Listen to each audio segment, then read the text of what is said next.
Tellement contente d'avoir vous avec nous.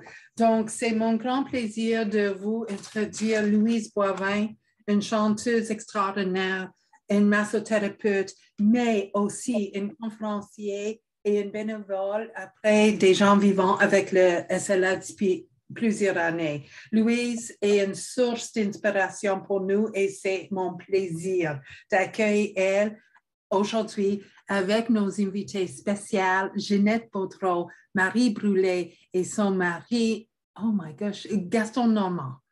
C'est ça? Ouh là, j'avais eu un blanc de mémoire pour 2 secondes. Donc, contente d'avoir vous avec nous.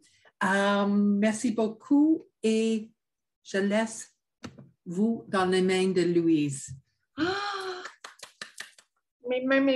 Hey, bonjour tout le monde. Naturellement, je ne vois pas tout le monde. J'aimerais bien ça, mais je vais m'assurer tantôt de mettre mon plein écran pour tout vous voir. Je suis tellement contente d'être ici.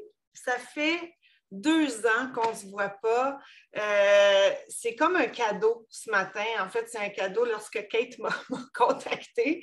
Mais c'est vraiment un cadeau de pouvoir reconnecter avec vous après tant de temps et de pouvoir passer ce moment-là qui va nous amener à aller voir comment on peut mieux gérer les émotions, comment on peut se libérer, s'apaiser et continuer notre vie finalement avec la maladie, parce que vous n'êtes pas la maladie, c'est une condition que vous avez, mais vous avez encore plein de choses à réaliser, même si parfois vous êtes plus limité. Et on va aller voir tout ça, on va aller un petit peu voir aussi certains deuils, les étapes que vous vivez pour mieux comprendre les choses finalement. La conférence va durer environ 90 minutes. Et naturellement, ça peut s'étirer un petit peu et ça peut s'étirer aussi s'il y a beaucoup de questions. Si jamais vous êtes fatigué puis qu'à la fin, c'est trop pour vous, stressez-vous pas avec ça. Tu sais, peut-être qu'on va prendre les questions, tout ça, puis on pourra faire aussi un petit melting pot puis peut-être répondre on the side avec ça. Je vais répondre du mieux que je peux. Puis peut-être si j'ai besoin d'informations, bien, j'irai chercher les informations. Mais assurez-vous que je veux que vous repartiez avec le plus de bagages possible pour apaiser certains questionnements, certaines émotions pour vous aider à aller de l'avant. Comme Kate l'a dit, on a 3 superbes invités qui vont probablement vous donner beaucoup d'espoir, vont probablement vous apaiser aussi parce que vous vivez des choses, vous allez vous reconnaître et ça va vous aider à aller de l'avant parce que, veut pas, plus on avance dans la maladie, plus on touche, ou en tant que proche aidant, plus on touche à toutes sortes d'expériences. Et des fois, ça fait juste ramener les choses à la bonne place, ça nous permet de continuer. Donc, ça devrait vraiment vous apaiser, vous soulager pour continuer votre chemin. C'est Claudia qui va s'occuper de faire passer mes diapositives parce que moi, je n'ai pas accès. Donc, on a eu de la difficulté ce matin avec tout ça, mais on va y arriver ensemble, tous ensemble. Alors, pour ceux qui ne me connaissent pas, bien oui, c'est ça, je m'appelle Louise Boivin. En fait, j'accompagne les gens en développement personnel. Je les accompagne à se dénuder de leur peur, de leurs croyances limitantes, de leur anxiété, de leur stress, du bagage émotionnel qu'ils portent, leur bagage de blessures émotionnelles pour qu'ils puissent s'en libérer et être finalement. Et naturellement, avec ça, bien, j'ai vraiment concentré mon exercice sur l'émotionnel. En fait, je suis massothérapeute. Kate, elle ne sait pas, mais je suis massothérapeute à la retraite. Oui, parce que je ne pouvais plus me diviser partout. Donc, j'ai vraiment axé ma pratique sur l'émotionnel et le corps humain. C'est ce qui m'a amené éventuellement à pouvoir donner des ateliers, à pouvoir donner des conférences. Et en fait, pourquoi j'ai commencé à donner des ateliers? C'est parce que la belle Ginette Baudreau, c'est elle qui a fait « Hey, tu devrais donner des ateliers pour aider les gens, tout ça. » Et c'est ce qui a fait son chemin. Alors, vous savez, des fois, il y a des gens dans notre vie, on croise certaines personnes qui nous amènent plus loin. On ne sait pas pourquoi ces gens-là sont dans notre vie et finalement, il y a quelque chose au bout de ça, puis il faut laisser le temps. Il faut laisser autant le temps de faire son temps. Ça se dit peut-être pas, mais c'est pas grave. Alors, j'ai bien sûr aussi dû m'arrêter éventuellement parce que j'étais une personne très anxieuse, j'étais une personne stressée. J'ai fait des choix dans ma vie où je suis allée à contre-courant, donc j'ai créé beaucoup de situations dans ma vie très inconfortables. J'ai vécu de la violence conjugale, des séparations, toutes sortes de choses finalement qui ont fait en sorte qu'un jour, ben, à force de ne pas avoir écouté mon corps, à force d'avoir fait des choix qui n'étaient pas alignés avec moi, j'ai fessé le fond du baril et j'ai fait une dépression, ce qui a fait en sorte éventuellement que j'ai décidé que là, je devais changer ma vie, je devais transformer les choses. Donc ça, c'est une sphère de ma vie plus mon travail, mais il y a aussi mes implications au niveau social. Alors, comme je disais, je suis impliquée socialement depuis plusieurs années, donc avec la SLA, ça fait 9 ans. Je suis impliquée de près, plus de près au niveau du Café Rencontre de Ville-Lorraine. C'est exactement là que j'ai rencontré Marie et Normand. Et en fait, mon histoire avec la SLA a commencé avec mon cousin qui a été atteint de la maladie et avec une amie aussi qui a vécu avec la maladie. Donc, ça, c'était là, c'était présent et éventuellement, à un moment donné, je montais un spectacle pour ramasser des fonds pour une autre fondation, si on veut, et ça s'est tellement vendu rapidement qu'on a décidé de faire une deuxième soirée et là, j'ai fait « OK, cette deuxième soirée-là, les fonds vont aller pour amasser des sous pour acheter de l'équipement à certaines personnes que je connaissais de plus près. » Donc, c'est comme ça que mon histoire a commencé et ensuite, j'ai été invitée par Chantal Lantier, je ne sais pas si vous la connaissez. Chantal, qui vit avec la maladie depuis 10 ans maintenant. Non, elle a été diagnostiquée il y a 9 ans, en tout cas. Ça va faire 10 ans bientôt. Et Chantal, après l'avoir invitée sur un de mes spectacles, elle avait fait un témoignage et après ça, elle a décidé de m'inviter au Café Rencontre de Ville-Lorraine, finalement. Et c'est là que mon histoire d'amour a commencé avec ces belles personnes, ces êtres extraordinaires qui vivent ou qui vivaient une situation peu commune, une situation très inconfortable qui ébranlait une vie au grand complet. Et j'ai appris à accueillir ces gens. J'ai appris à mieux comprendre leur situation, à mieux comprendre leurs émotions face à tout ça, ce qui a fait en sorte que j'ai été capable éventuellement d'accompagner, de prendre un peu plus en charge les gens qui arrivaient en état de choc pour m'assurer qu'ils ressortent de leur première rencontre. Bien sûr, pas sans émotion, mais avec un regard beaucoup plus positif sur ce qui s'en venait pour eux, qui avaient des possibilités encore. Ensuite, la Fondation Femina, je suis sur le siège du, voyons, je cherche mon mot, développement provincial, si on veut, au niveau des maisons pour les femmes victimes de violences conjugales. Comme j'en ai été victime aussi, bien sûr, de me retrouver sur ce siège-là faisait vraiment sens. Donc, pour aider les centres d'hébergement à venir en aide à ces femmes-là qui sont aux prises, qui sont complètement détruites finalement quand ils sortent d'une relation comme ça. La FADOC Cercle d'Or de Mascouche, en fait, j'ai fait beaucoup de conférences à cet endroit-là ou pour les gens âgés un peu partout. Et éventuellement, avec une relation qui s'est développée, on m'a demandé de faire partie du conseil d'administration de Mascouche, mandat que j'ai accepté, bien sûr, pour aider à aller de l'avant. Donc, j'ai aussi animé, à part des conférences, j'ai aussi animé des tables de discussion et développé certains événements pour ces personnes-là. Et Opération Sans-Abri, qui est mon opération depuis 10 ans, mais bon, avec la pandémie, tout a été au ralenti, bien sûr. Mais j'ai simplement voulu montrer à mes enfants que dans la vie, on ne savait pas qu'est-ce qui faisait en sorte qu'une personne pouvait se retrouver en situation d'itinérance. Donc, on est descendu en plein hiver dans les rues de Montréal, les rencontrer, jaser avec eux, les nourrir, etc., ce qui a créé quelque chose de vraiment wow pour mes enfants. Et ça a fait boule de neige. Je me suis retrouvée avec les années avec une trentaine de bénévoles. C'est simplement en hiver que je vais en ville parce que je veux que les gens comprennent la souffrance, la douleur. Et on a nourri plus de 4000 personnes et habillé plus de 4000 personnes dans les rues de Montréal.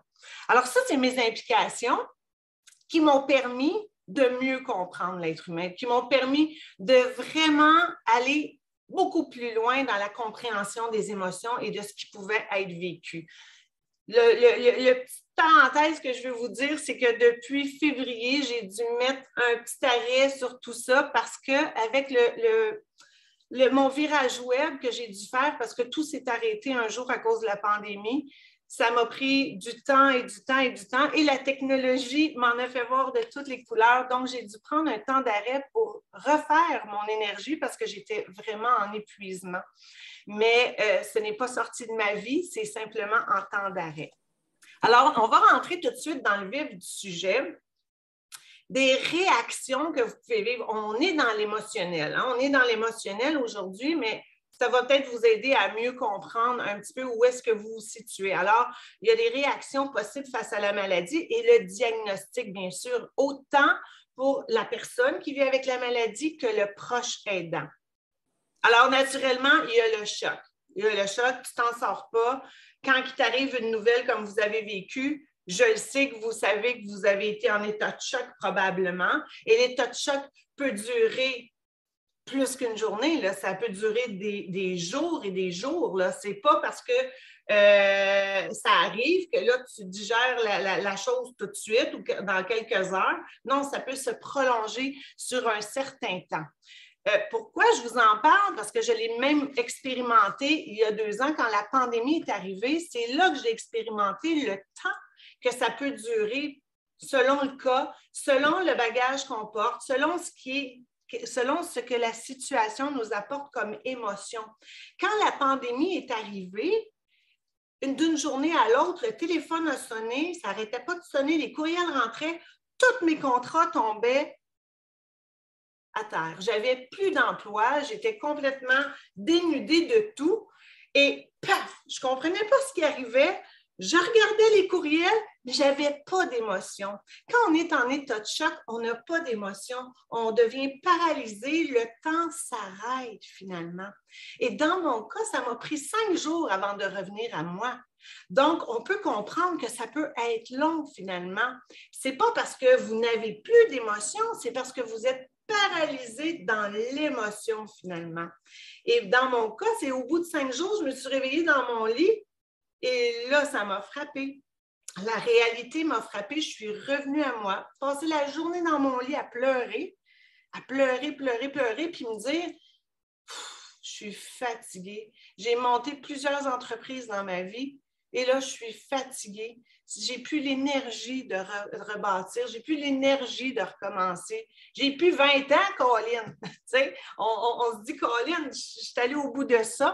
Et finalement, c'était à la fin de la journée, ma fille m'a appelée pour m'annoncer quelque chose. Elle aussi est entrepreneur. Et là, je n'étais pas capable d'avoir l'émotion que la mère aurait eue avant. Oh my God, c'est beau, je suis contente, c'est le fun. Non, je suis comme, ah, c'est cool.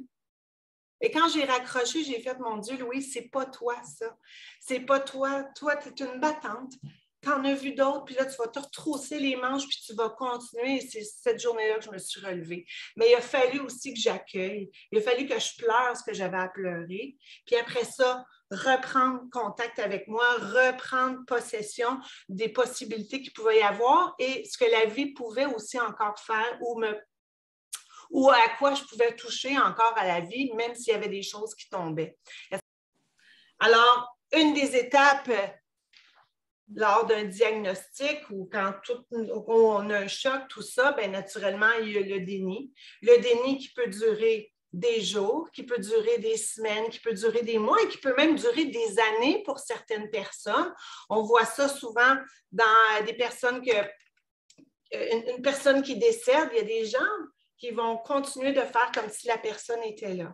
Le piège avec la SLA, le piège du déni, c'est que souvent les gens qui vivent avec la maladie, comme ils n'acceptent pas naturellement parce que c'est difficile à accepter, c'est qu'ils vont continuer de faire comme si la maladie n'était pas là, vont continuer de faire les choses, leur activité au même rythme, pour s'assurer finalement que la maladie ne prendra pas de hauteur, qu'elle ne prendra pas d'expansion finalement. Mais le piège, c'est que les gens vont au bout de leurs limites. Ils épuisent leur énergie, ils épuisent leur capacité et se régénérer prend beaucoup plus de temps. Donc, quand on va au-delà de nos limites, on s'épuise et c'est difficile après de continuer. Et c'est compréhensible aussi, compréhensif ou compréhensible, que quand on nous dicte un verdict comme celui de la SLA, c'est sûr qu'on ne veut pas aller là. C'est sûr qu'on ne veut pas toucher à ça. Et c'est sûr qu'on ne veut pas vivre ça et on ne veut pas que les autres le vivent autour de nous. Mais une chose est certaine, c'est que malgré ça, il y a des expériences aussi à vivre qui peuvent être positives. Ce n'est pas juste du négatif. Mais l'important, c'est de ne pas aller au-delà. Parce que dans le fin fond, je veux vous dire aujourd'hui de vivre le moment présent.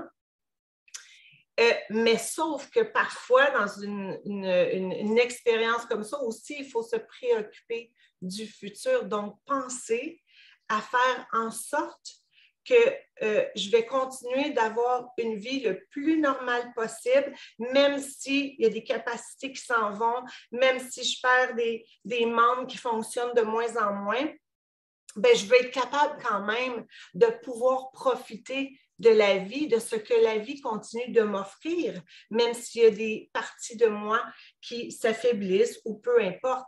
Et la même chose pour le prochain aidant. On veut continuer aussi de vivre une vie le plus normale possible, puis des fois, on va au-delà aussi de nos capacités. On oublie, on veut être là pour l'autre constamment, en oubliant aussi nos propres besoins. Et si j'oublie mes propres besoins, ça va être vraiment difficile de récupérer mon énergie après pour être là finalement pour l'autre. Alors, la colère, c'est une étape tellement normale, peu importe les deuils ou les nouvelles que l'on peut avoir.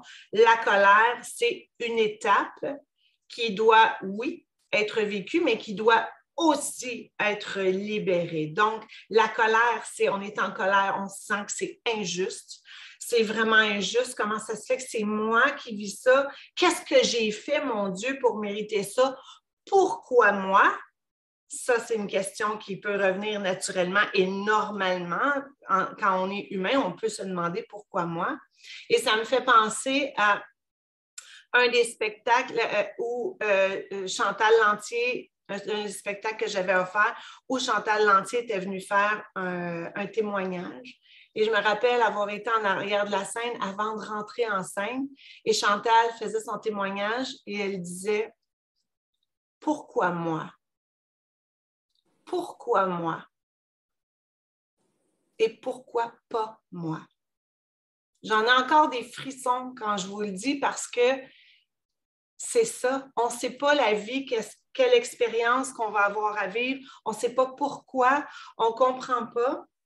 Mais il y a tellement plus autour de ça que juste la maladie, sans dénigrer le juste. Le juste, c'est comme si je mettais le mot faible, alors qu'il est loin d'être faible. Il est tellement grand, mais il y a beaucoup plus grand que ça. Et on va aller visiter ça tantôt.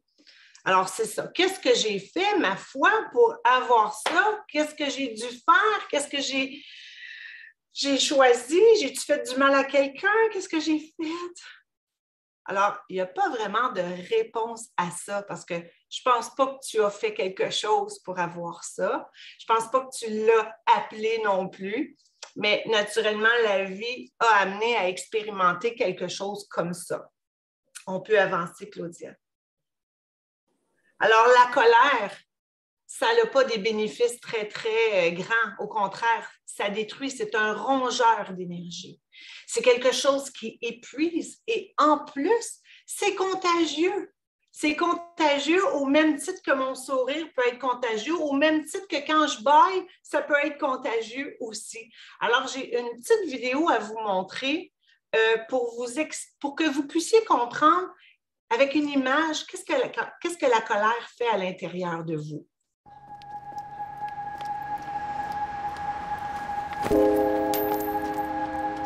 Vous pouvez pas dire pardon? Oui, bah ça va, vous avez qu'à regarder où vous allez aussi.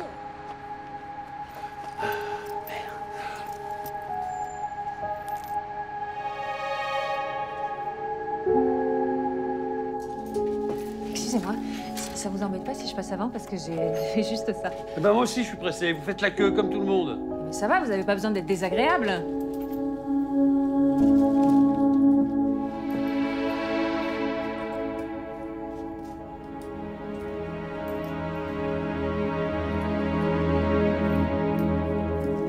Bouteille d'eau, monsieur. Moi, je prends un café, je pense. Enfin, un cappuccino.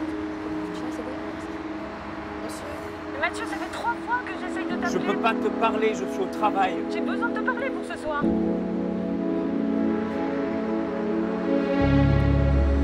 Monsieur? Mademoiselle, qu'est-ce que je vous sers? Attendez, déjà vous êtes sur une table de 4, vous pouvez pas aller sur une table de 2? Non, mais c'est pour être proche du chauffage. C'est pas possible.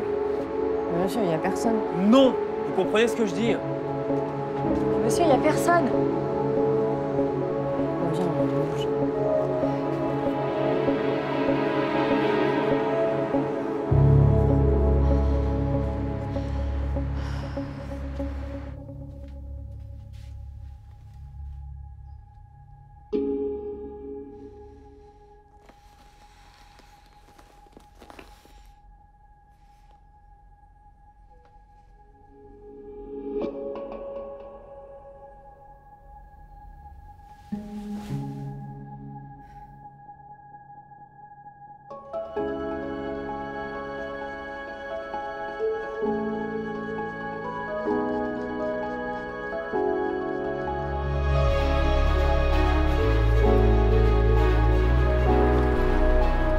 Ah, encore vous? Tenez.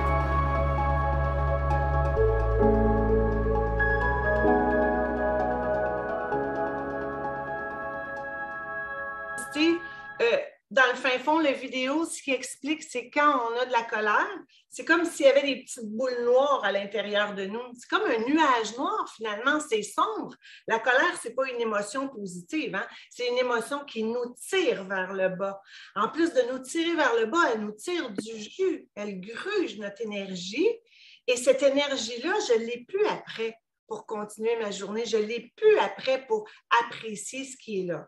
Donc, c'est normal qu'on puisse avoir de la colère, mais il faut s'en libérer. Alors, quand la colère est à l'intérieur de moi, naturellement, elle peut affecter les gens autour. Je peux être moins patient avec les gens autour. Et l'autre personne qui reçoit mon impatience, bien, ça se peut aussi que la petite boule noire, elle aussi, elle voyage à travers elle. Et ainsi de suite. C'est comme une, comment je pourrais dire ça? C'est comme une chaîne, si on veut. Ça ne veut pas dire que tu ne dois pas avoir de colère. Ça veut dire que oui, tu peux en avoir, mais il faut que tu la sortes pour pas qu'elle t'épuise, pour pas qu'elle détruise ton énergie et pour pas qu'elle affecte non plus les gens autour. Alors, c'est important de l'exprimer, la colère. Tu sais, vous savez, ça se peut que vous ne soyez pas capable de la verbaliser. Ça se peut que vous soyez capable de la verbaliser. Ce n'est pas nécessaire non plus de la verbaliser à quelqu'un. Vous pouvez tout simplement la sortir. Vous pouvez l'écrire si vous avez la capacité d'écrire. Vous pouvez le penser, de tout le sortir, de l'exprimer si vous n'avez pas la capacité de parler. L'important, c'est de s'en libérer. Il faut qu'elle sorte. Fait que prends conscience que tu peux avoir de la colère. Qu'est-ce qui se passe aujourd'hui, là? Je suis donc bien amorphe, là. Je suis donc bien pas patiente, tout ça. Qu'est-ce qui se passe? Ben, tiens, je t'en maudis parce que je viens de perdre la capacité d'un membre, d'un organe, mais ma respiration, ça ne va pas bien. Peu importe ce que tu peux vivre, l'important, c'est de prendre conscience que, tiens, je me sens pas bien aujourd'hui. Je ne suis pas dans mon assiette. Pourquoi? Ben tiens, je suis en train de vivre un deuil. OK, le deuil de ça, ben je suis en colère de ça. Je suis en colère de ne plus être capable de verbaliser mes choses. Je suis en colère de ne plus être capable de me déplacer comme je veux. Je suis en beau joie le vert, tu sais, en français qu'on peut dire, en joie québécois.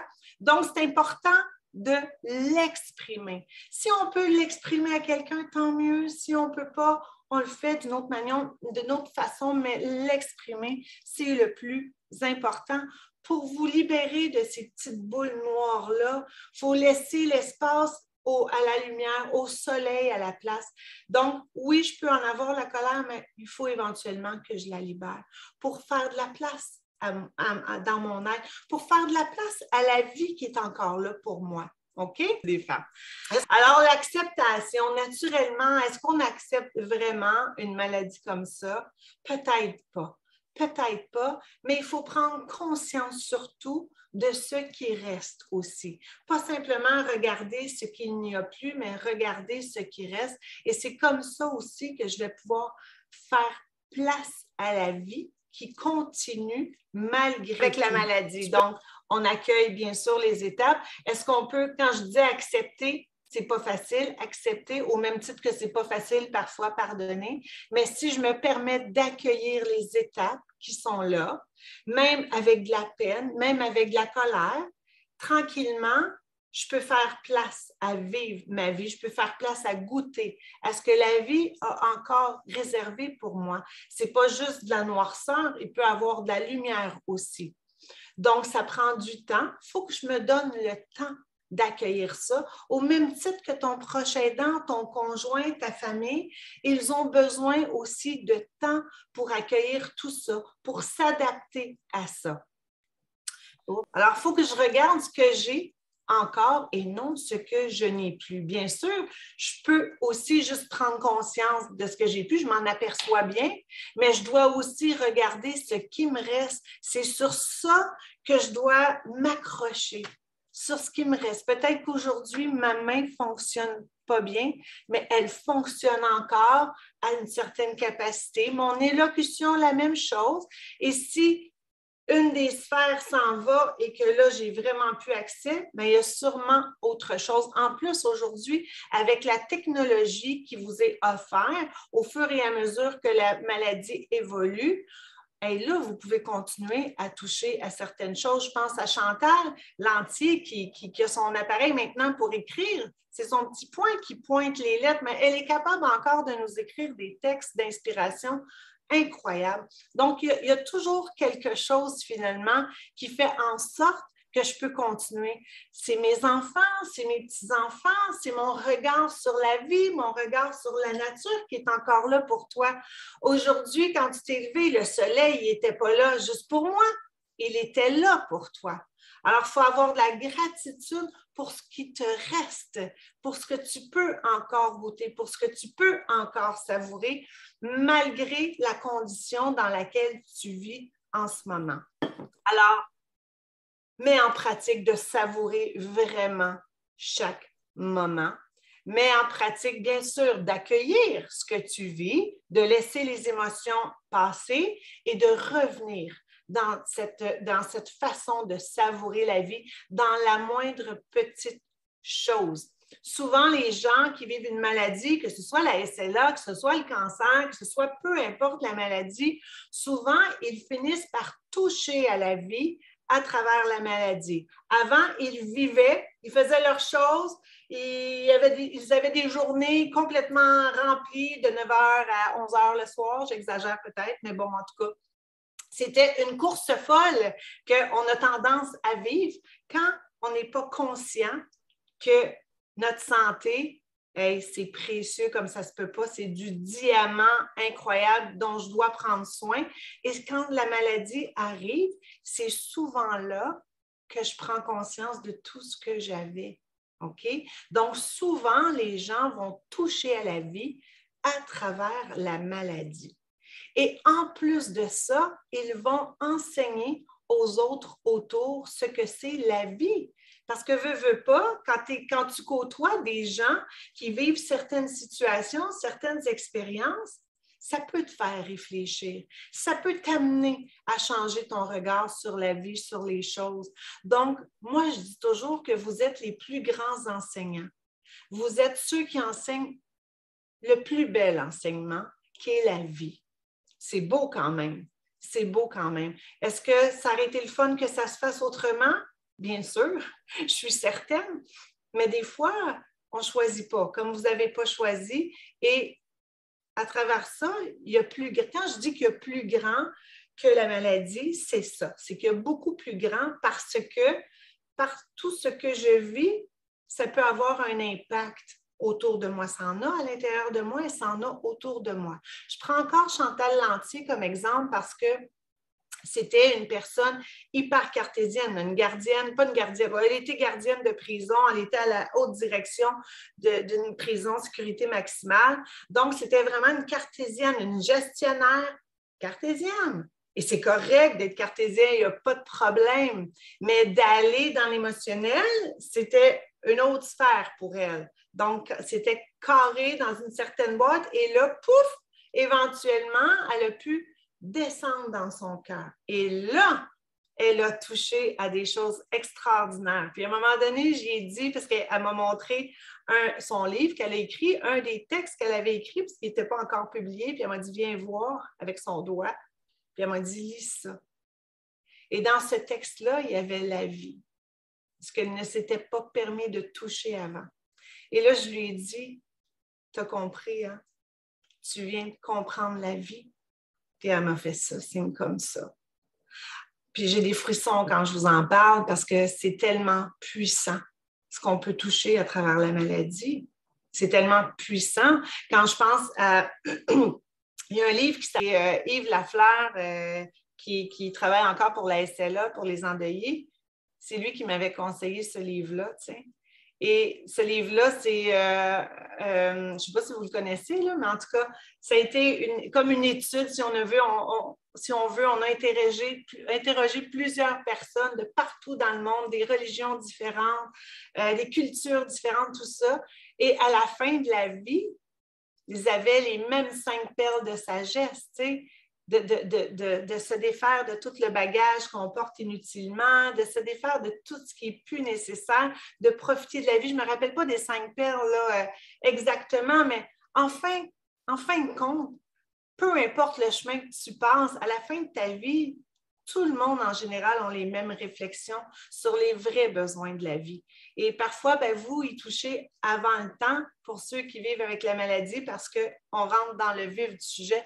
On est vraiment ancré sur les réelles choses, pas le superficiel, pas les avoirs. On se détache de tout ça finalement. Et c'est ça la vie. C'est pas d'avoir réussi dans la vie, c'est d'avoir réussi sa vie, peu importe jusqu'à la fin comment on se sent et comment on est. Donc, habiter le moment présent en prenant conscience de tout ça. Alors, l'inconfort, on peut l'avoir avec nos proches et on peut l'avoir avec les inconnus. Souvent, je l'ai vu et même j'en ai discuté avec Ginette la semaine passée, souvent, les personnes qui vivent avec la maladie se sentent diminuées. Pourquoi? Parce que c'est le manque de confiance, ils semblent qu'ils perdent le contrôle de leur vie, tout ça, le contrôle de tout ce qu'ils peuvent avoir ou rendre accessible pour eux. Et là, ça ne fonctionne plus. Et l'inconfort qu'on retrouve avec les proches, c'est souvent que ces personnes-là ont de la difficulté à savoir comment agir avec la maladie. Ils ne sont pas à l'aise, ils ne sont pas à l'aise de poser des questions, ils ne sont pas à l'aise d'en parler. Donc, on va avoir l'impression souvent qu'ils vont fuir. On va avoir l'impression qu'ils ne s'intéressent pas, mais c'est qu'ils sont souvent inconfortables avec ça. Alors, c'est à vous d'en parler, à vous de rendre ça, je ne dis pas que ça peut être confortable pour vous, mais c'est à vous d'informer, c'est à vous de prendre conscience que ce n'est pas nécessairement un rejet ou un manque d'intéressement, c'est vraiment parce que les gens ne savent pas quoi faire avec ça. Au même titre qu'on peut rencontrer une personne qui vit avec une certaine situation dans la rue, puis on ne sait pas comment agir. Donc, ça peut être la même chose, ça peut être même vos propres enfants, votre famille, et même ces gens-là vont éviter d'offrir leur aide, vont éviter d'offrir leur aide parce qu'ils sont inconfortables. Ce n'est pas parce qu'ils ne veulent pas. Donc, parfois, il faut faire la différence entre les deux. Et les inconnus, c'est la même chose. Ils ne savent pas quoi faire avec ça. Ils ne savent pas comment interagir. Donc, tu sais, si vous êtes là, prenez votre place. Tu peux passer à l'autre diapositive, je m'en vais là. Alors, si vous voulez que les gens changent leur regard sur vous, vous devez le changer sur vous-même, le regard. Si vous vous sentez diminué, si vous sentez que votre confiance apprend prend le bord, bien là, c'est à vous de reprendre contact avec ça, de changer votre regard parce que vous n'êtes pas la maladie, vous vivez avec. Il ne faut pas vous identifier ou porter une étiquette. Il faut que vous faites simplement vivre avec cette maladie-là. Vous n'êtes pas cette maladie-là. Tu peux avancer, ma belle Claudia? Alors, je vous ai mis un petit diapositive là-dessus. Vous n'êtes pas la maladie, vous vivez avec elle. Tu peux avancer? Alors, il faut continuer d'interagir avec les autres, même si votre élocution, parfois, a plus de difficultés ou elle s'en va. Il faut continuer d'interagir. Vous n'avez pas à vous isoler. Vous isoler, c'est comme vous rejeter. Vous ne voulez surtout pas que les autres vous rejettent, mais vous ne devez pas vous rejeter non plus. Ce n'est pas parce que vos capacités diminuent que vous êtes moins. Au contraire, vous êtes plus souvent parce que vous touchez à tellement de choses que l'humain, en général, ne touche pas. S'il faut expliquer ce qu'il y en est et comment vous voulez vivre cette expérience, c'est ça que je vis. Aujourd'hui, je suis plus vulnérable, je suis plus sensible. Aujourd'hui, j'ai cette partie de moi qui fonctionne moins. Voilà ce que c'est la SLA. Rendez-vous visible. Si vous avez besoin d'aide, demandez de l'aide. Demandez. Si vous êtes en chaise roulante, puis que là, il y a plein de monde autour de vous, j'en ai parlé justement avec Ginette la semaine passée, s'il y a plein de monde autour de vous, vous êtes déjà plus basse, puis là, vous essayez de passer, puis vous êtes bloqué. Demandez. Gênez-vous pas, vous n'avez pas à prendre votre trou. Au contraire, prenez votre place, continuez, vous devez aller là. Prenez le chemin pour y aller. Faites pas comme si vous étiez moins, parce que vous êtes encore très complet. Et les gens ont intérêt à vous connaître, les gens ont intérêt à connaître votre histoire, à connaître votre vie, à connaître tout ce que vous passez. Ils ont intérêt à savoir aussi à quoi vous touchez, à quoi à toutes les belles choses que vous pouvez vivre aussi à travers ça, pas juste le négatif. Tu peux avancer, ma belle. Alors, respecter, ça je pense que le proche aidant, c'est la même chose. Vous devez respecter vos limites, comme j'ai dit tantôt. Vous devez prendre soin de vous. Vous devez aller chercher l'aide. Et souvent, la problématique qu'on rencontre, c'est que, et ça, on le rencontre de toute façon tout au long de notre vie. On vit tellement souvent à travers les yeux des autres, même dans notre propre vie, quand il y a quelqu'un qui décède subitement ou peu importe, on vit tellement à travers les yeux de l'autre que c'est une grande douleur quand la personne quitte. C'est vraiment une grande douleur. On n'a pas appris à vivre à travers nos propres yeux. On vit toujours pour le besoin des autres. Alors, quand la personne quitte, qu'est-ce qui arrive? Paf! La personne, elle ne sait pas à quoi elle sert, elle ne sait pas qui elle est, elle ne se reconnaît pas, elle ne sait pas ce qu'elle aime, elle ne sait pas ce qu'elle veut, parce qu'elle a vécu toujours à travers les yeux de l'autre.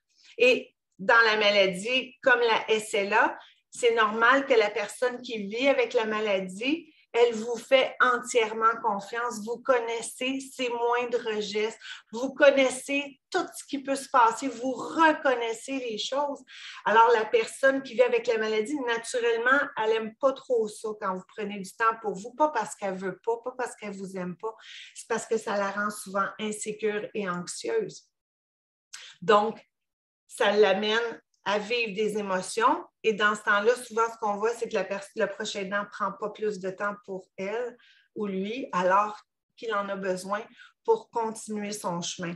Donc, je pense qu'il y a peut-être des conversations à avoir là-dessus pour se mettre en accord, pour dire, bien, écoute, là, il faut vraiment que je prenne du temps pour moi, pour continuer à mieux m'occuper de toi, parce que sinon, comment on va faire pour aller au bout de cette expérience-là ou jusqu'où on peut aller finalement. Alors, prendre soin de soi en tant que proche aidant, c'est important. Donc, vous contactez vos proches, vous demandez de l'aide, vous appelez le CLSC. Normand pourra en parler tantôt du CLSC. Vous demandez le plus d'aide possible pour vous éviter de tomber en manque d'énergie, pour vous éviter de tomber en épuisement. D'accord? On peut continuer. Et là, j'arrive avec mes beaux invités. Alors, on va commencer avec la belle Marie. Vous allez voir, ils sont inspirants, toutes les trois. Je pense qu'ils vont vraiment vous aider à continuer votre chemin. Ma belle Marie, est-ce qu'on peut la voir? Là, je pense qu'il faudrait enlever quasiment le PowerPoint pour qu'on puisse la voir. Je suis là. Ah, ça y est, au beau milieu. Allô, Marie. Allô, oui. Merci d'être là. Écoute, Oui. Marie, j'aimerais que tu nous racontes un peu comment toi tu vis depuis ton diagnostic. Oui. À quoi tu as touché finalement avec toute cette expérience-là? Ça fait 4 ans maintenant. Oui, ça fait 4 ans. Au mois de mai 2018, j'ai eu mon diagnostic. Oui. Plus l'année auparavant, j'avais des symptômes.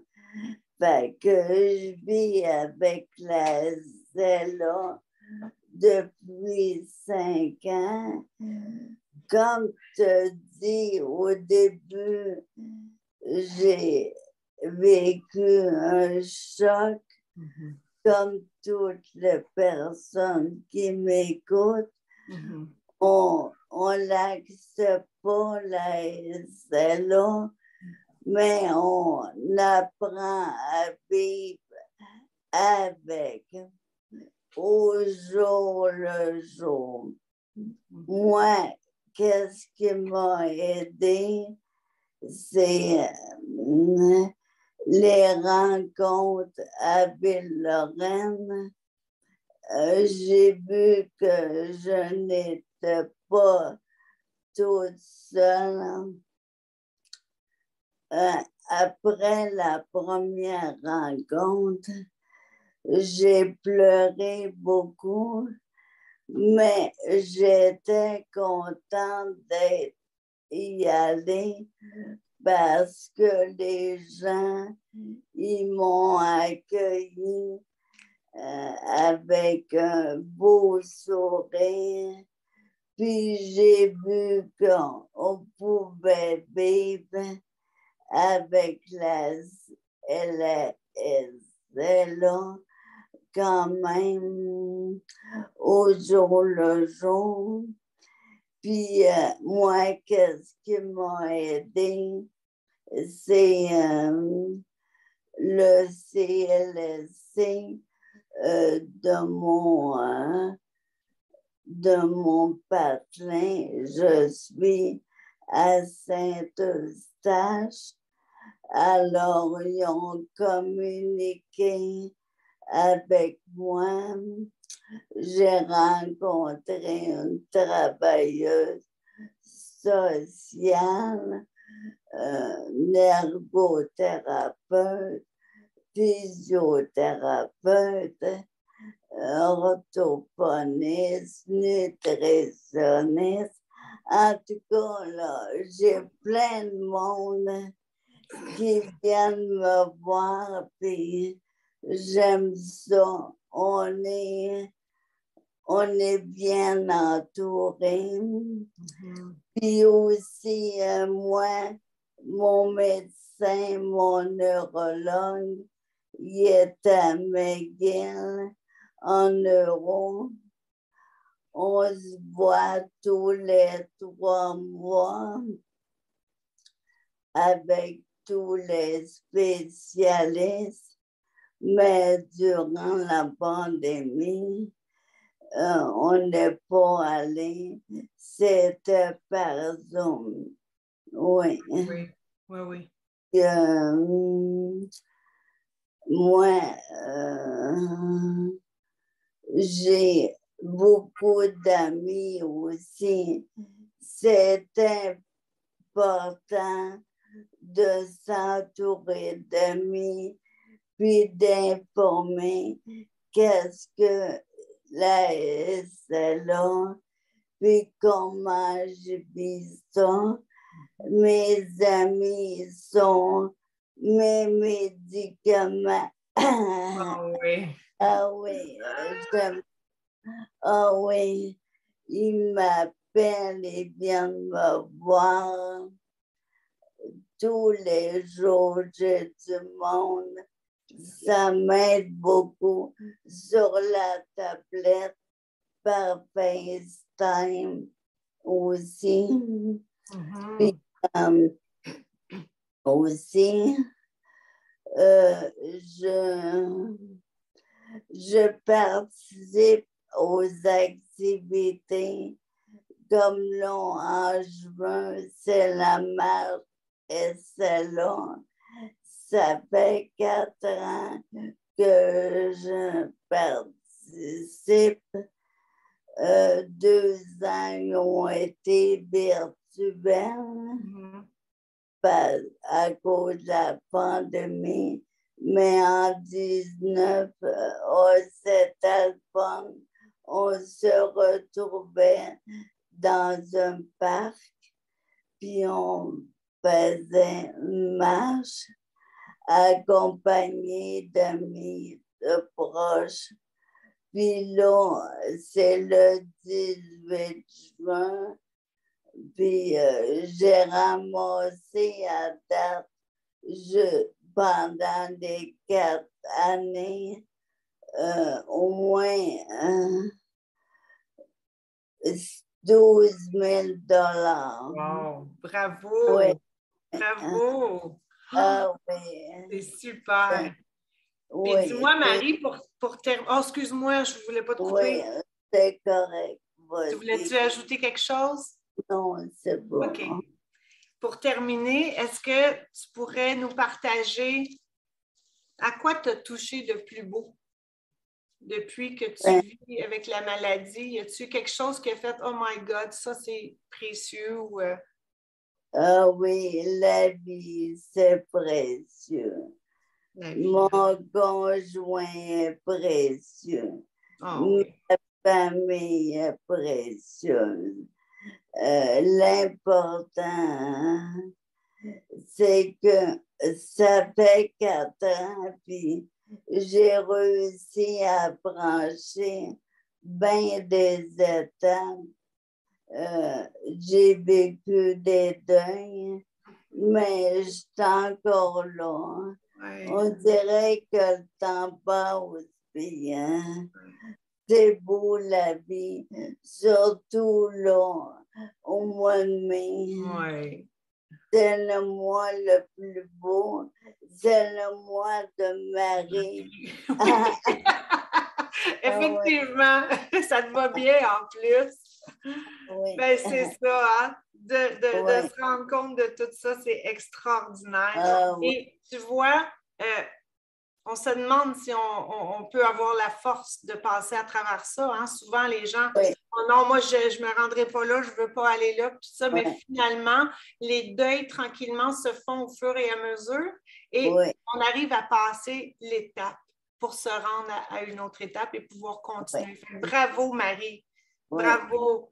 Merci. Tu vas voir, il va y avoir plein de commentaires qui vont peut-être entrer, tu pourras lire. Merci infiniment de ton grand partage et ton grand cœur. Maintenant, on va aller voir le beau Gaston. Gaston. Le beau Gaston qui accompagne sa belle Marie depuis, dans le fond, 5 ans, puisque les symptômes étaient déjà là, tout ça. Donc, en tant que proche aidant, comment tu vis ça, toi, depuis les 5 dernières années, dans le fond? L'ajustement et tout ça. Toujours facile, mais avec sa condition à elle, c'est quand même, ça va quand même bien parce que c'est lent. Oui. Parce que ça fait 5 ans, on a quelqu'un qu'on connaît, sa cousine est décédée après 6 mois. Fait que ça doit être plus dur, ça doit être plus rough à passer. C'est sûr qu'il y a des jours que c'est plus dur que d'autres, là. Puis des fois, c'est pour des niaiseries. Mettons, elle perd son mot de passe pour rentrer sur telle affaire. Là, c'est compliqué de retrouver, pourquoi tu ne t'en rappelles pas. Puis là, quand tu parlais de la colère tout à l'heure, tu dis, je ne me choque pas contre elle, c'est plus contre la maladie. C'est ça, je pensais cette semaine. Je ne me choque pas. Mais là, tu cries, tu parles fort.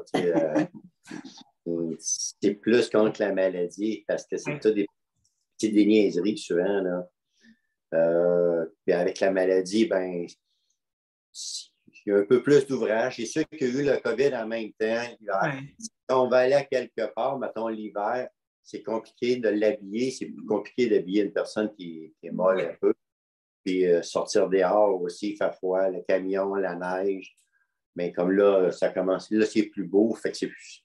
La sortir dehors, on l'assit dans la chaise, puis on va dehors, go. Moins compliqué. C'est plus simple. Absolument. C'est comme je parlais tout à l'heure chez les deuils. Il y en a un petit peu tous les jours. Des gros deuils, des plus petits. C'est plus d'entretien. C'est comme un enfant un petit peu. Tu vas aller à quelque part, ben, faut qu'elle aille aux toilettes avant. Après ça, je peux l'asseoir devant la tablette, puis elle va jouer sa tablette. Moi, je peux aller faire le gazon à l'épicerie pendant un an. À date, on est capable de s'arranger de même. C'est sûr que quand la maladie va évoluer, c'est plus compliqué un petit peu aussi.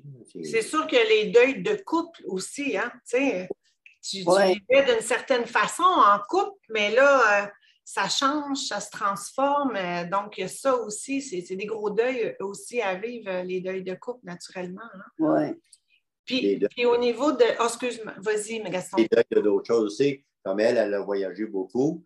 Là, moi, j'ai pris ma retraite à cause de sa maladie un petit peu. Là, on aurait pu voyager. On était plus... là, pour aller à quelque part à Cuba, mettons, une salle de bain adaptée à Cuba, c'est quelqu'un qui est rentré dans la salle de bain, là, c'est compliqué. Oui, toutes les choses sont plus compliquées. Puis justement, comment? Pour aller au restaurant, il faut checker, voir s'il y a une marche, s'il y a un escalier ou s'il n'y en a pas. Il y a beaucoup plus de calculs aussi. Oui, hein? Ouais. Et pour l'aide, justement, tu sais, là, tu parles dans la technicalité de se rendre à certains endroits, tout ça, les limites. Puis au-delà de ça, il y a le CLSC.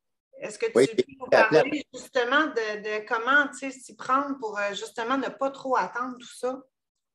Avec le CLSC, ça va bien. Tantôt, le téléphone a sonné 2 fois. C'est l'ergothérapeute du CLSC qui a appelé pour avoir des informations, comment ça allait, de faire la même. Oui. D'autres, avec le CLSC ici à Saint-Eustache, là, A1, c'est... je ne sais pas s'ils sont tous de même, là, mais d'autres, on a un super bon service. Oui, malheureusement, ce n'est pas tout comme ça. Puis souvent, je ne sais pas si c'est pour vous autres, mais tu sais, souvent, les gens vont attendre trop longtemps avant de demander de l'aide. Puis après ça, c'est long d'avoir des services. Fait que, est-ce que toi, c'est quelque chose que tu as vécu, d'aller au-devant des situations avant d'être pris sans ressources? Non, je pense que ça a bien été. Marie, elle a appelé, plus Marie qui a fait... OK, parfait. Elle a appelé chez vous, puis elle a tombé sur M. Lafleur, le premier contact. Je pense qu'elle a 2 heures de temps avec M. Lafleur. Ça a réconforté. Oui, c'est ça. Le CLSC, ça a bien été aussi. On a eu une TS. C'est des perles qu'on a eues. Ça l'a changé 2 ou 3 fois parce qu'il tombe enceinte, il y en a une nouvelle, il tombe enceinte, il y en a une nouvelle. Mais on a tout très bien servi. Oui. OK. Puis ton moral, il est comment? Tu sais, des fois, tu dis, ben, des fois, je suis en colère contre la maladie. Puis ton moral, ton émotionnel? Il est bien parce que présentement, c'est pas trop compliqué encore. T'es encore autonome, plus ou moins autonome, mais capable de marcher encore un petit peu. C'est sûr, plus loin dans la maladie, moins autonome, ça va être bien plus compliqué. Mais le moral, il est bon. Il y a sa sœur qui est aidante naturelle qui vient un certain nombre de jours. Puis, bien efficace aussi, là, en Canada, la magazine. C'est le fun, c'est qu'elle elle magasine beaucoup plus pour le linge. Moi, ça, j'en ai pas besoin de m'occuper, que ça se fait. Sinon, c'est peut-être moins bien habillé. Okay. Et comment, toi, Gaston, tu prends soin de toi à travers ça? Je joue ma minute. 2-3 soirs semaine. C'est mes seules sorties à peu près. Ça ou l'épicerie. Mais non, je suis pas capable de faire mon sport encore un peu. Puis du badminton en manque. Fait que je suis capable de faire pour ça le restant. Mais avec la COVID aussi, on est pas mal tranquille. Oui. Fait que ça. S'il n'y aurait pas eu la COVID, on aurait peut-être plus été pognés ici, puis ça aurait paru peut-être plus, mais avec la COVID, c'est plus restreint à la maison. On ne sort pas à cause qu'on peut peut-être l'attraper. Jusqu'à date, ça va bien. Mais tu dirais que c'est important quand même hein, de prendre soin de toi, de prendre du temps un peu pour toi. Là. Ah, oui. Oui, hein. Mais c'est comme tu dis tantôt, on le fait, mais des fois, on pense plus à l'autre. C'est ça. ça. C'est Ouais, ça. bon, je pense que c'est normal un petit peu, je sais pas. Ouais. Ben, c'est normal parce qu'on hein, veut le bien pour la personne qu'on aime, on veut tout faire pour que la personne soit bien. Fait que c'est là qu'on s'oublie, puis c'est là qu'on peut parfois tomber en épuisement. Donc, il faut juste rectifier la patente, mais au moins, tu prends soin de toi. Continue à jouer au badminton. Oui, puis il est bon. Hein, il est bon au badminton ou il est bon comme aidant? Ah, les deux. Les deux, hein? Ouais. Hey, merci beaucoup, Gaston. Merci pour le temps que tu as pris pour nous partager. Ça va encourager les autres aussi à continuer leur chemin. Ouais. Merci. Merci. Et là, on peut rejoindre la belle Ginette. Ginette, est-ce que tu es là? Ouais. Ah non, non, non. Hey, salut, salut. Comment? Allô, Lynn. Ouais, alors. Allô, Lynn, t'as dit OK? Ouais,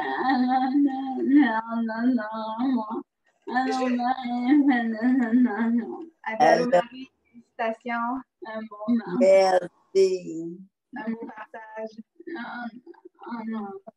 Ça permet de voir le monde, puis ça permet de créer des liens, même si c'est par Zoom, parce que peut-être qu'il y en a qui ont entendu parler de Ginette Baudreau, peut-être que non, mais en tout cas, vous allez la rencontrer aujourd'hui. Et elle aussi, comme Marie et Gaston, vont vous permettre de ouf, OK, là. Ah ouais, aujourd'hui, là, je me retrousse les manches, puis je continue mon chemin.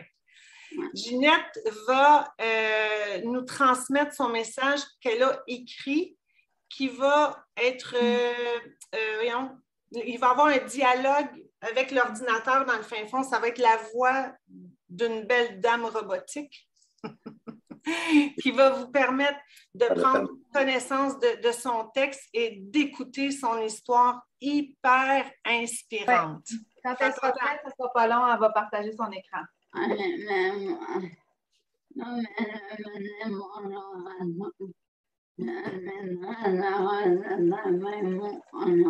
Bonjour à tous, je suis très heureuse d'être avec vous aujourd'hui. Je me sens un peu fébrile de vous parler. On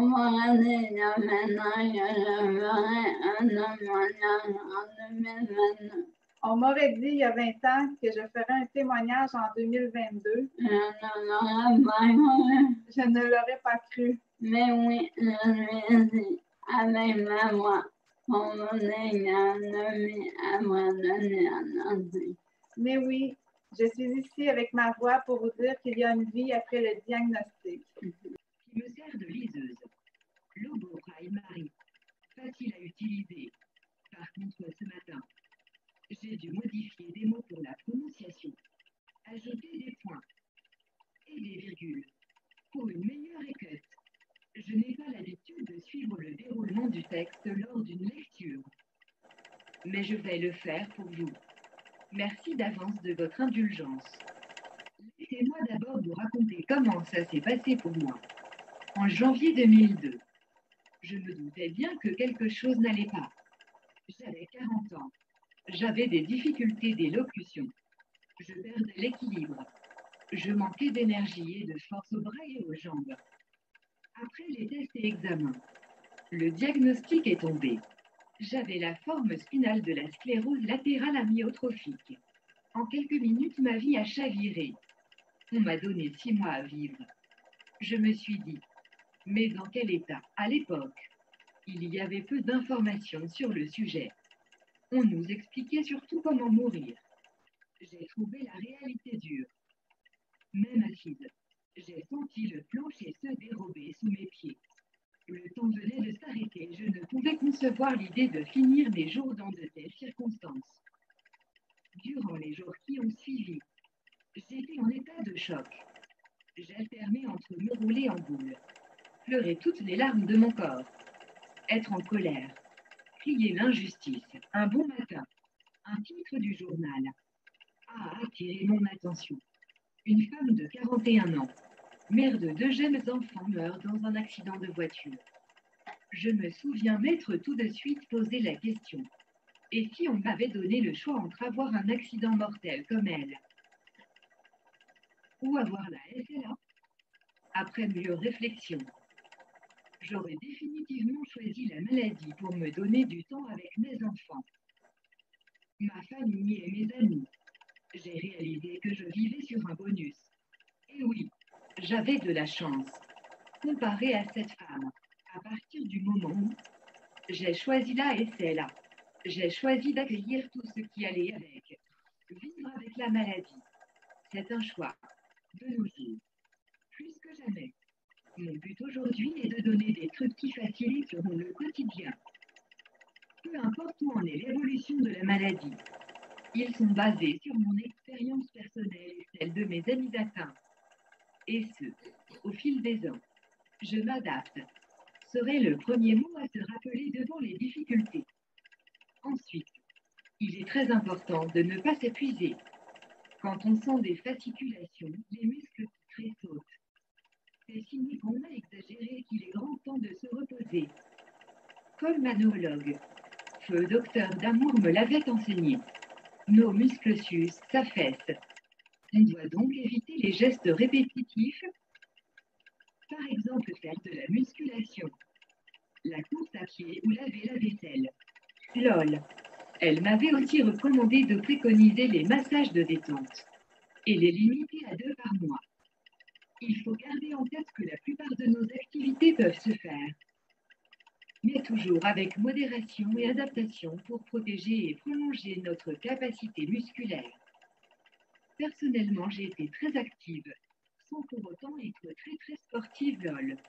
Alors, j'ai appris par exemple à utiliser un programme pour retoucher des photos, faire des affiches, des petits montages vidéo. C'est valorisant et utile. Devinez qui fait maintenant les montages photos pour la famille? LOL.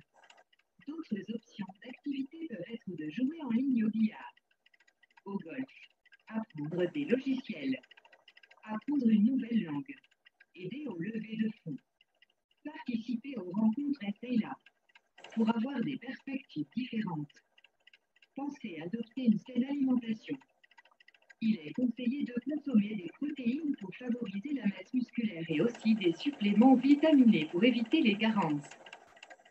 Ceux qui me connaissent savent bien que je ne prêche pas par l'exemple. Alors, pour ma part, je complète mon alimentation quotidienne avec un shake vitaminé. En 2002, j'ai lu le livre Maury, une leçon de vie. Maury, lui-même atteint de SLA, affirmait que le jour où il ne pourrait plus s'essuyer lui-même à la toilette serait son dernier jour sur la terre. C'est à ce moment que j'ai décidé que ce serait aussi ma limite. Ce jour s'est présenté à l'été 2005. J'ai alors confié à ma travailleuse sociale que j'avais atteint ma limite. Aussitôt, elle m'a suggéré d'installer un bidet sur ma toilette. Le CLSC m'en a fourni un. Je n'ai eu qu'à payer $50 pour l'installation et hop, il m'a permis de conserver ma dignité et mon autonomie. J'ai été vraiment impressionnée par la facilité d'obtenir ce qu'on a besoin pour continuer d'avancer. C'est aussi à ce moment-là que j'ai arrêté de me fixer des limites. S'équiper et organiser son environnement est la clé pour éviter la colère, la frustration et la fatigue. Par exemple, enlever tous les tapis et tout objet dans lequel on risque de trébucher ou qui empêche l'accès en fauteuil roulant en tout temps. Alléger son quotidien, ça aide à vivre avec la maladie. Comme le dit la phrase populaire, à chaque problème, la solution. Parlons justement de problèmes et solutions et laissez-moi vous conter une anecdote personnelle. En 2003, avec une amie, on part quelques jours visiter une région du Québec. Je prends la peine de réserver d'avance la chambre adaptée de l'hôtel. Arrivé sur place, on constate qu'il y a 2 marches pour se rendre à la chambre. Solution. On s'arme de patience et on gravit les marches de reculons avec le fauteuil roulant manuel. En fin de compte, la seule adaptation de cette chambre était une petite barre d'appui, placée trop loin de la toilette pour être utile. Bonnes vacances, ils m'ont dit à la réception d'Ol. Par chance, maintenant l'organisme Kéroul permet de trouver des endroits adaptés pour les personnes à capacité physique restreinte.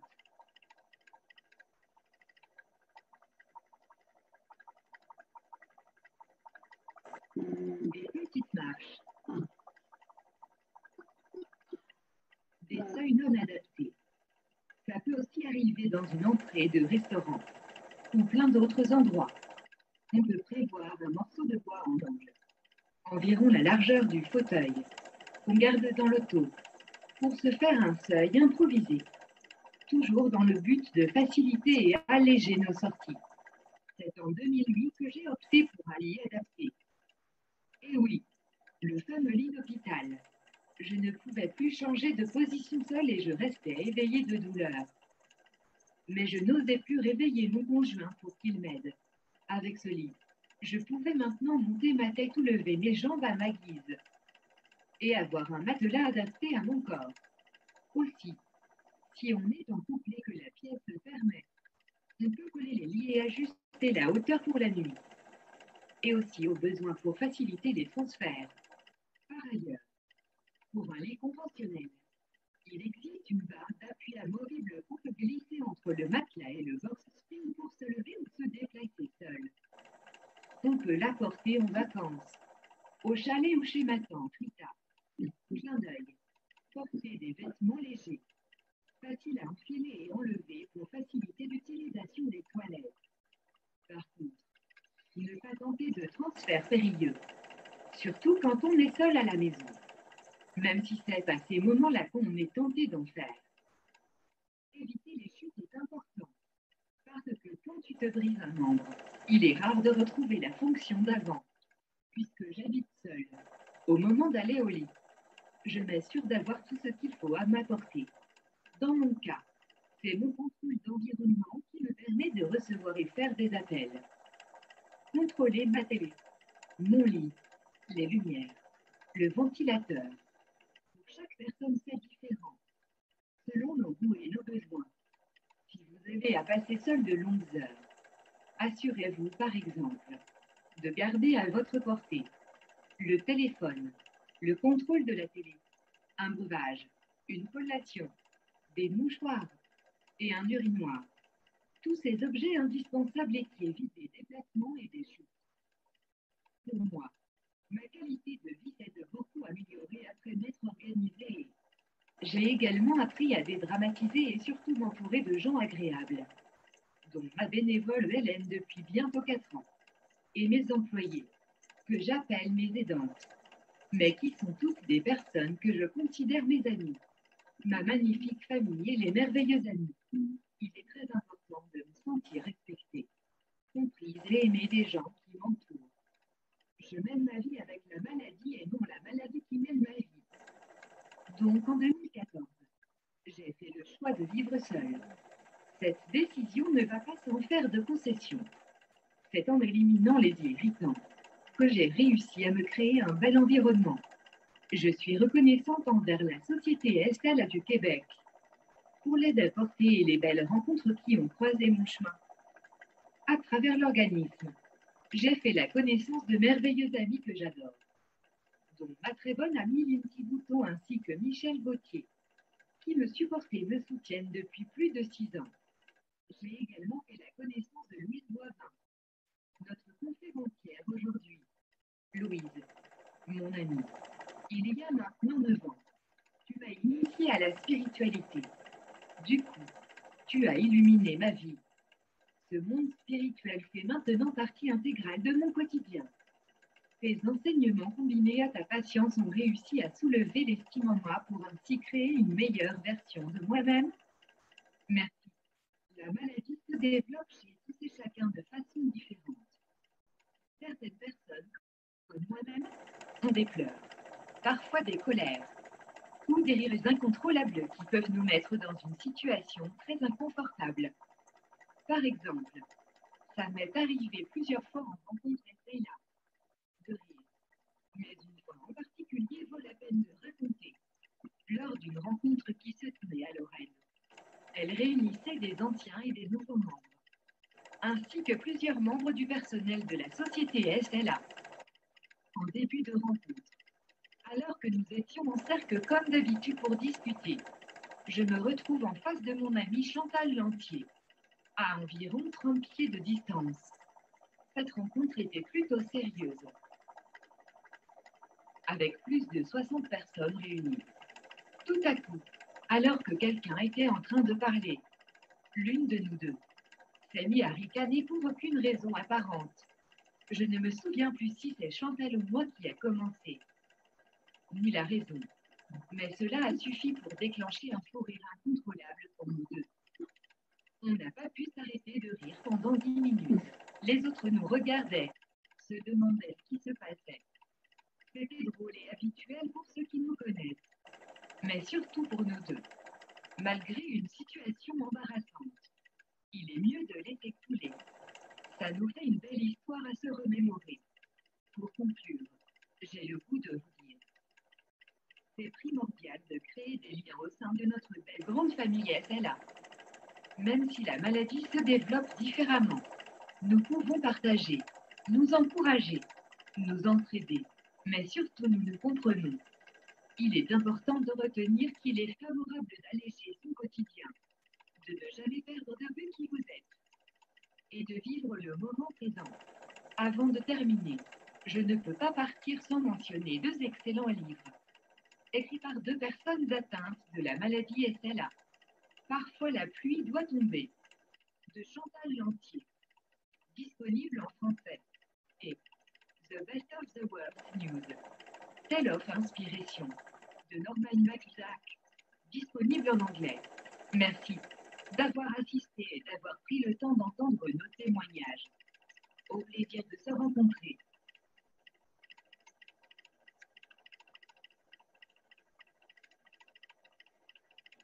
Wow, wow, wow! Bravo! Bravo, Ginette! Quel témoignage extraordinaire! Le son, c'était pas égal de mon côté, je ne sais pas pour ailleurs, mais je ne sais pas si Ginette, tu es d'accord, peut-être qu'on pourra l'envoyer aussi, le texte ou une partie du texte pour que les gens puissent se référer parce qu'il y avait beaucoup d'informations, puis c'est intéressant de le relire, puis ça va aider, être stimulant. Tu sais, quand tu es down, là, quand tu es down et tu es déprimé, ça te prend une petite tape dans le dos, ben, des fois, tu peux retourner dans des lectures comme ça, puis tu fais, ben OK, Ginette a été capable, Marie est capable, Gaston aussi, on retourne là, toi. On retourne dans une espèce d'énergie qui va faire en sorte que je vais continuer. Hey, merci, je ne savais pas que j'étais dans le texte, je l'ai appris aujourd'hui. Merci, ma belle Ginette, ça me fait plaisir d'être là naturellement, comme toujours.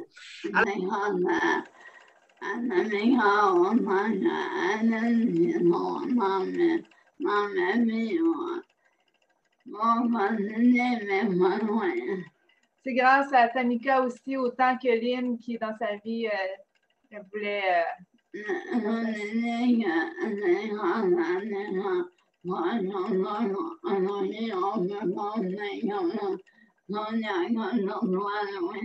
C'est grâce à des gens proches comme ça qui aident, qui soutiennent, puis des amis autour, puis la famille.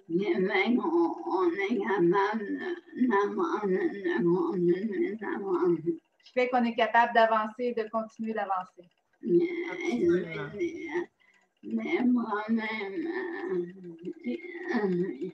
Qui essuie des problèmes.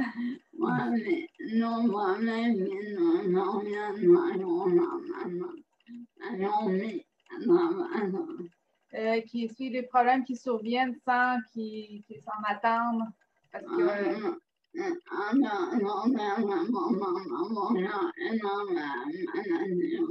sont très importantes dans son cœur et dans sa maladie aussi, admiralement.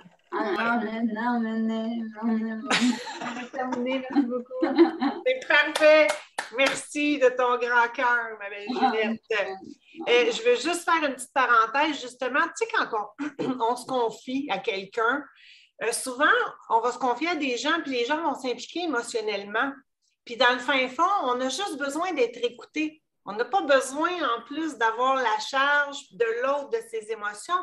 Donc, s'il y a des personnes que vous avez vraiment envie de parler, vous pouvez leur dire aussi qu'aujourd'hui, j'ai juste envie de m'exprimer, j'ai juste envie de nommer les choses sans nécessairement avoir de conseils ou, tu sais, fait que des fois, ça remet les choses à leur place, puis ça te permet, toi, de pouvoir te libérer et continuer d'avancer. Que tu sois proche aidant ou que tu vis avec la maladie, c'est la même chose, même en amitié, dans ta vie, que normal, c'est important de choisir à qui on va nommer les choses, qu'on va discuter de certaines choses pour ne pas revenir en plus avec le bagage de l'autre, le bagage émotionnel. T'es rendu, ouais!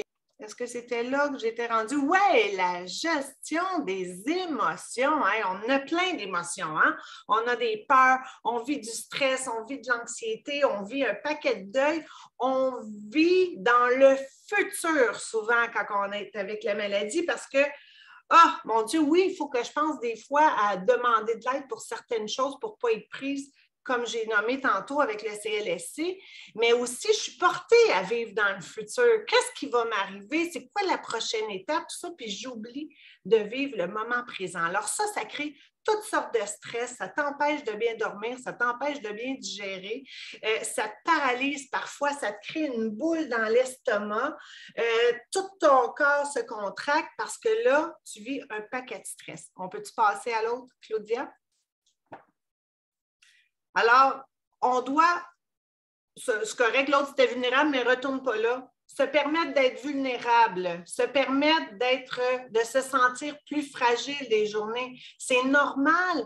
Et la vulnérabilité, c'est quelque chose de normal. Et souvent, on a honte de notre vulnérabilité. Alors que plus je vais être connectée à ma vulnérabilité, plus je vais être capable de me libérer aussi de tout ce que je retiens à l'intérieur de moi. Donc, ne t'empêche pas d'être émotif. Ne te dis pas, je pleure encore, je pleure tout le temps. Bien, peut-être que oui, puis tu as le droit. Puis si ça s'étend dans le temps, bien là, tu as peut-être besoin d'un petit coup de pouce aussi. Tu peux aller demander de l'aide. Mais sinon, n'aie pas peur d'être vulnérable. Sors-les ces larmes-là parce que c'est des perles du cœur. Tu te libères à chaque fois. OK? La respiration. C'est une partie importante pour se calmer, pour se ramener. Mais bien sûr, avec la SLA, on sait que parfois, c'est plus difficile de respirer. Donc, si on n'est pas capable d'aller là, on va aller prendre d'autres outils. Mais pour ceux qui sont capables de bien respirer, à ce moment-là, c'est important de l'utiliser, la respiration, parce qu'elle joue un grand rôle sur l'apaisement, sur la libération du stress. 5 inspirations profondes ou 5 inspirations vont permettre d'abaisser le rythme cardiaque de 10 battements minutes. Fait que c'est quand même énorme. Si vous vous permettez de respirer ne serait-ce que 5 respirations, vous allez vous rendre compte que, tiens, je viens de me déposer, tiens, il vient de se passer quelque chose, je suis déjà plus calme. Et à la 5e respiration, il me semble que ma cage thoracique, elle sauve plus que la première respiration. Donc, il y a quelque chose là de très important. Là, je ne commencerai pas à vous expliquer tout ce qui se passe à partir du coccyx, puis du cerveau, puis de la moelle épinière, puis du système nerveux, mais ça vient jouer sur tout ça. Chaque partie au niveau de la respiration a un rôle précis pour justement libérer le stress, libérer la nervosité, apaiser l'anxiété aussi. Et là, je vais rentrer plus loin avec la respiration, mais je veux te parler du sourire. Tu sais quoi, ton sourire, là? C'est ton plus bel outil que tu ne peux même pas imaginer. En plus, il ne coûte rien. Le sourire, là, il ne fait pas bon ménage avec les émotions. Essaye d'être fâché en souriant. Essaye, voir. Je suis assez en tabarnouche, moi, aujourd'hui. Ah, la fichue SLA, c'est impossible. C'est impossible, ça ne va pas ensemble. Quand tu souris, tu contractes 17 muscles de ton visage qui libèrent des substances dans ton corps qui permettent le bien-être et la détente. Et tu t'imagines? Juste un simple sourire va faire ça. En plus de ça, quelqu'un qui sourit et qui souffre, quelqu'un qui est souffrant et qui sourit régulièrement, va avoir moins de souffrance. Ça, c'est prouvé, là. C'est des études qui ont été faites. Je n'ai pas inventé ça un matin, là. C'est vraiment des études qui ont été faites. Donc, ça vient jouer justement sur ta capacité à accueillir justement la souffrance, tout ça. Et on dit qu'un sourire sincère fait envers une autre personne peut créer une chaîne qui va aller toucher jusqu'à 500 personnes dans une même journée. Là, demande-moi pas comment ils ont calculé ça, mais d'après moi, ils ont calculé sur 10 personnes, puis ils ont fait le calcul dans une journée. Mais c'est vrai, c'est contagieux, comme quand on baille, puis comme je disais tantôt, c'est aussi contagieux que la colère aussi.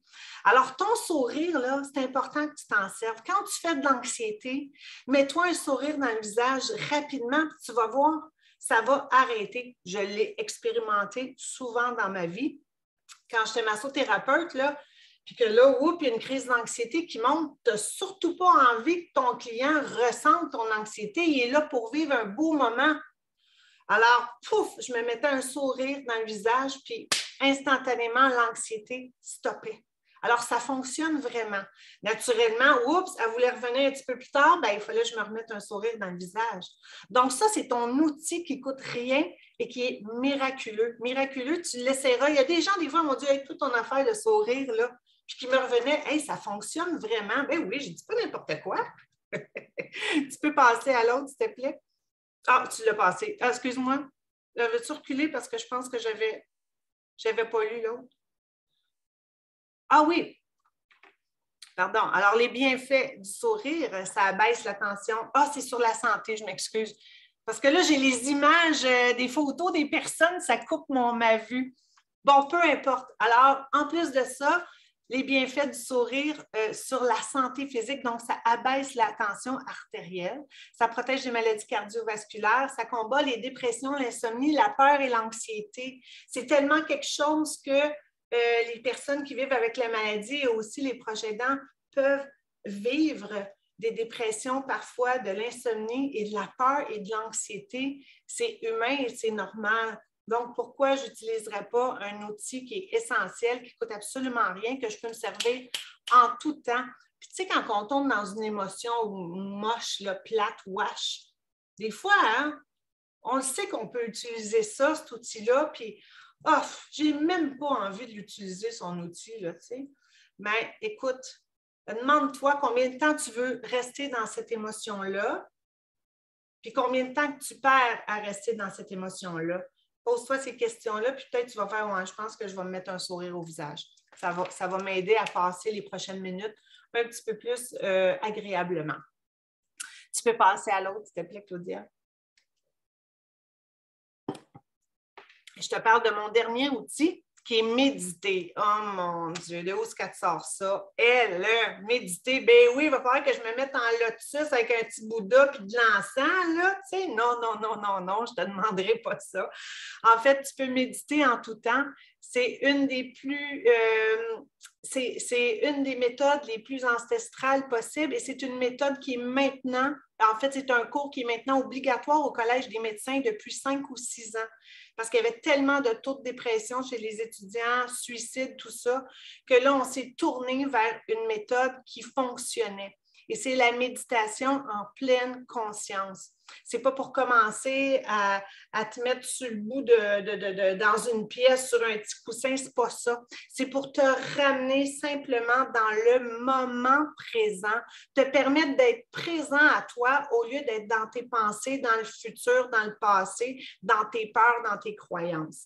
Alors, ça aide à ramener tout à la bonne place pour que tu puisses continuer de fonctionner. Est-ce que tu pourrais me mettre la prochaine, s'il te plaît, Claudia? Alors, ces bénéfices, ça calme, ça réduit le stress et les pensées négatives, ça réduit de façon significative l'anxiété, ça réduit les risques de maladies cardiovasculaires, ça augmente le système immunitaire, ça régénère l'énergie, ça favorise un bon sommeil, ça permet de rester dans le moment présent. Et là, je ne t'ai nommé que quelques-uns des bénéfices. Il y en a un paquet. Pour l'anxiété, quelqu'un qui médite 10 à 15 minutes par jour, l'anxiété va être réduite d'au moins 40 % en un mois. Alors, imagine si tu médites plus que ça. Donc, ça fonctionne vraiment. J'accompagne plein de gens. J'accompagne plein de gens qui ne font plus d'anxiété. Naturellement, tu as peut-être une condition qui t'amène à être plus stressé, être plus fragile. Je ne te dis pas que ça va arrêter, mais tu vas avoir un outil pour le diminuer, pour mieux fonctionner dans ta journée. Écoute, j'ai déjà essayé la méditation, ça ne marche pas, je suis toujours en train de penser. Bien, dis-toi que c'est un moment que tu t'offres à chaque fois. Si tu es en train de penser et que tu réalises que tu es tombé dans une pensée, ben bravo, c'est que tu viens de revenir dans le moment présent. À partir du moment où je prends conscience que je suis partie dans une pensée, parfait, je suis revenue. Alors, tu n'as pas besoin de te taper sur la tête naturellement. Alors, cet outil-là va vraiment te permettre d'aller de l'avant, va te permettre de vivre un quotidien plus en douceur. Tu sais, il y a assez de choses qui viennent te torturer, qui viennent te brimer tes pensées, puis tout ça, ton bien-être. Il faut que tu ailles chercher des outils pour t'aider. Alors, tu as la respiration, tu as ton sourire, tu as la méditation, tu as aussi la façon dont tu vas décider de vivre ta journée à chaque jour. Tu sais, il y a des jours où ça ne nous tente pas, même quand on n'a pas la maladie. Il y a des jours où, oh mon Dieu, aujourd'hui, j'aimerais ça être rendue à ce soir. Là. Je ne veux pas l'avoir cette journée-là, je suis fatiguée aujourd'hui. Tu sais. Alors, bien sûr que s'il m'arrive des choses dans la journée, mon état d'esprit, mon mindset du matin, il est déjà un petit peu tout croche. Là. Fait que s'il m'arrive des choses, ça va être plus difficile de les accueillir. Alors que si j'ai décidé comment j'allais vivre ma journée aujourd'hui, en accueillant peut-être plus les choses, bien, s'il m'arrive un pépin ou quelque chose, bien, ça ne veut pas dire que je n'aurai pas d'émotion, mais peut-être que je vais être capable de revenir à moi un petit peu plus rapidement. Donc, ce n'est pas compliqué, ce n'est pas sorcier, c'est de vous permettre ça. Plus tard, dans l'après-midi ou demain, selon Kate, si elle peut, à fin d'après-midi ou peu importe, elle va vous envoyer un document qui va faire un résumé de ce qu'on a parlé aujourd'hui. Vous allez avoir aussi 3 méditations guidées que j'ai faites pour vous. Donc, il y a des moments où je vous dis, si c'est difficile pour toi de respirer, concentre-toi sur ton cœur. On va amener ça ailleurs, mais l'important, c'est que vous ayez au moins un outil pour commencer à vous reconnecter à vous, pour commencer à calmer votre stress, votre anxiété, pour pouvoir continuer. D'accord? Et je vais aussi vous ajouter une bande sonore de musique justement pour l'anxiété. J'ai trouvé ça sur YouTube il n'y a pas si longtemps que ça. C'est merveilleux, c'est très calmant. Alors, il n'y a rien qui vous empêche là, de vous installer puis juste de relaxer. Vous savez, la méditation, ce n'est pas nécessaire là, de fermer les yeux. Et vous pouvez être assis ou couché là. Vous pouvez être à l'extérieur, debout, n'importe où. Vous pouvez avoir les yeux ouverts puis simplement regarder ce qu'il y a autour de vous. Vous êtes en méditation. Vous vous apportez un moment de calme, un moment de rencontre avec ce qui est tout simplement. Veux-tu me mettre l'autre diapo, s'il te plaît? Alors, moi, ce que je vous souhaite, c'est de savourer ce que vous avez et non ce que vous n'avez plus. Parce qu'il reste encore tellement, mais c'est vous qui allez vous permettre ça. C'est vous qui allez vous permettre ce regard-là. Ça ne vous empêchera pas d'avoir des émotions. Vivez vos émotions et revenez à vous. Est-ce que tu peux me mettre la prochaine? Alors là, aujourd'hui, je m'excuse, ça avait l'air saccadé. Hein? C'est comme je n'ai pas le contrôle du... Je ne suis pas contrôlante dans la vie, mais là, je n'avais pas le contrôle du diapo. Fait que là, c'était comme, OK, je suis rendue où? Ça s'en va où? Alors, écoutez, on va passer à une période de questions.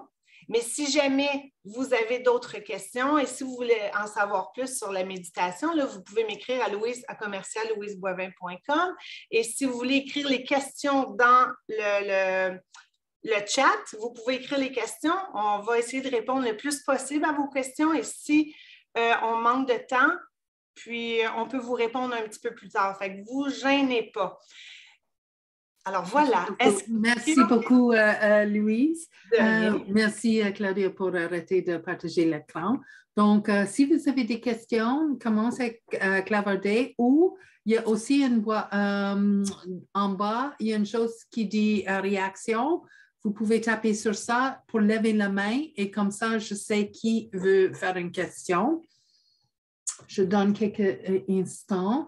Aussi, je veux demander à tout le monde d'ouvrir leur caméra si ça tente, et parce que nous aimerions prendre une photo de notre belle gang d'aujourd'hui.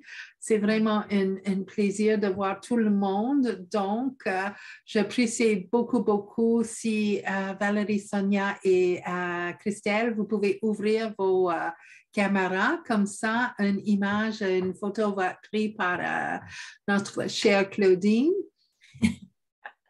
Right. Voilà, c'est bien. Est-ce que vous êtes prêts? Is it ready? Let's go. Ginette, big smile, Ginette. OK, on va prendre, attends, on va attendre. On va prendre une photo. 1, 2, 3. Merci, Tamika, d'être là. Merci. Merci beaucoup.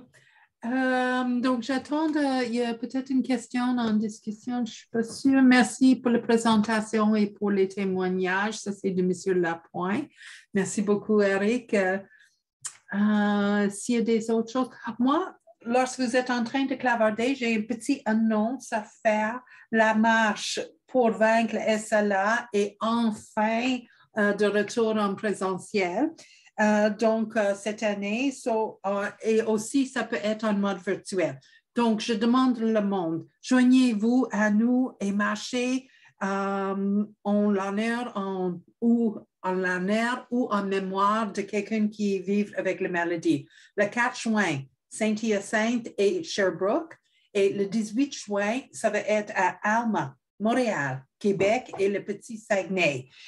Vous pouvez aussi, si vous voulez, organiser votre propre marche dans votre quartier. Contactez-nous pour l'information ou juste regardez sur notre site web. Il y a toute l'information que vous avez besoin pour faire tout ça. Et le mois de l'SLA, ça commence le 1er juin. Nous sommes vraiment fébriles de commencer ce mois qui est plein des activités et plein d'informations pour notre communauté. Marc ajoutera dit merci pour la présentation et pour les témoignages. Nadine, merci beaucoup pour votre message. Mille merci à Louise. Mille merci à Jeannette, Marie et Gaston pour les témoignages. C'est précieux. C'est évident, des fois, il y a des mots que mon langue anglophone a la misère à tourner, mais je fais mon effort. Donc, est-ce que nous avons encore des messages? Gilles, attends un petit peu, Steve. Attends un petit peu, Gilles. Steve Leclerc, je pense que c'est Leclerc, je ne voyais pas le nom complet, qui disait quand est-ce un café rencontre dans sa région qui est Sherbrooke, je crois, dans ce coin-là. Naturellement, comment je pourrais dire ça? C'est un endroit où on peut tellement échanger puis s'apporter beaucoup. Il n'y en a pas partout. Je ne sais pas si, en tout cas, je vous laisse prendre ça en note, Kate. Oh oui, c'est sûr. Nous sommes à l'interne, nous sommes vraiment en train de penser à toutes ces choses-là, mais il n'y a aucune date qui est déjà établie. Nous devons toujours respecter toutes les choses de la santé publique et avec le COVID et tout ça. Donc, nous sommes conscientes de les besoins pour les choses présentielles. Nous écoutons tout ça et nous sommes en train de faire quoi nous pouvons pour commencer des rencontres en personne. Ça va être vraiment notre plaisir. Oui. Et la marche à Sherbrooke va être la première rencontre en personne. Alors, c'est sûr. Et ça, c'est le 4. À tout le monde, c'est ça, le 4 juin. C'est ça. Donc, s'il n'y a pas des autres questions, s'il n'y a pas des autres commentaires, nous avons dépassé un petit peu notre temps aujourd'hui, donc je ne veux pas garder le monde plus long que nécessaire. Je veux remercier vous tous pour votre présence aujourd'hui. C'était vraiment un plaisir de voir les visages des gens que je n'ai pas vus depuis un bout et contente, espérant cet été de voir le monde en personne dans nos événements. Donc, un bel après-midi à vous tous et comme Louise a dit, je vais envoyer, si ce n'est pas cet après-midi, ça va être demain matin, les documents que Louise va partager avec tout le monde. Oui. Donc, merci beaucoup et bon après-midi. Merci à tout le monde. Merci de votre patience avec nos petits problèmes techniques. Ça a été vraiment un plaisir d'être avec vous. J'espère vous revoir très bientôt. Merci.